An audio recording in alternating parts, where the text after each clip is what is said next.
الكرام مشاهدي جريدة صدى المغرب، مرحبا بكم هنا مباشرة من العاصمة المغربية الرباط، وبالضبط من الملعب الكبير ملعب الأمير مولاي عبد الله بمدينة الرباط، واستعدادات جارية على قدم وساق من أجل نجاح هذا العرس الكروي. اليوم كما كتشاهدوا معنا مشاهدينا الكرام توافد الجماهير حسب بلاغ اللجنة المنظمة. الملعب غادي تفتح الابواب ديالو على الساعه الثانيه بعد الظهر ان شاء الله، هو الافتتاح سيكون على الساعه السادسه مساء. يليه مباراه الرسميه الافتتاحيه بين المنتخب الوطني ونظيره من الجزر القمر. دائما يرافقني الاستاذ عبد اللطيف الشيكي صحفي مهني. سي عبد اللطيف، تكلم لنا وانت كتواجد امام هذه المعلمه الكرويه الرائعه ببلادنا. لا اكيد سي نور الدين، الاستعدادات على قدم وساق من اجل انجاح هذه الدوره.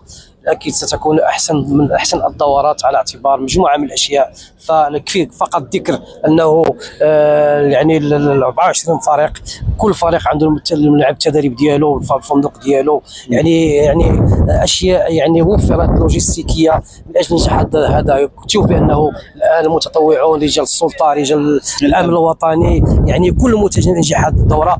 اليوم ستبدا بدايه حلم من اجل التتويج بكاس افريقيا اللي طال انتظاره.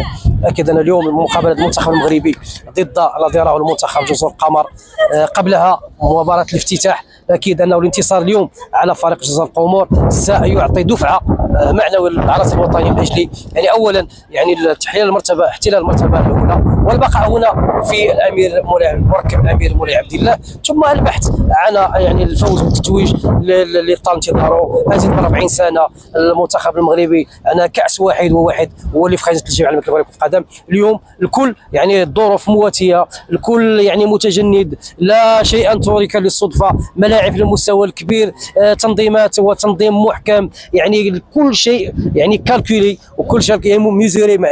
فقط يبقى الكره انت من الوسائل اللوجستيكيه الناقل كذا الى اخره. كما شفنا محطه القطار هي قريبه هو الافتتاح ديال محطه الرياض. نعم. فهي قريبه من الملعب، وهذا ربما داخل في استراتيجيه ديال والرؤيه ديال اولا ديال جلاله الملك محمد صلى الله، وثانيا ديال فوزي القجع والمنظمين، باش يكون كما قلت انه الان المغرب اكتسب خبره وتجربه في ميدان كره القدم.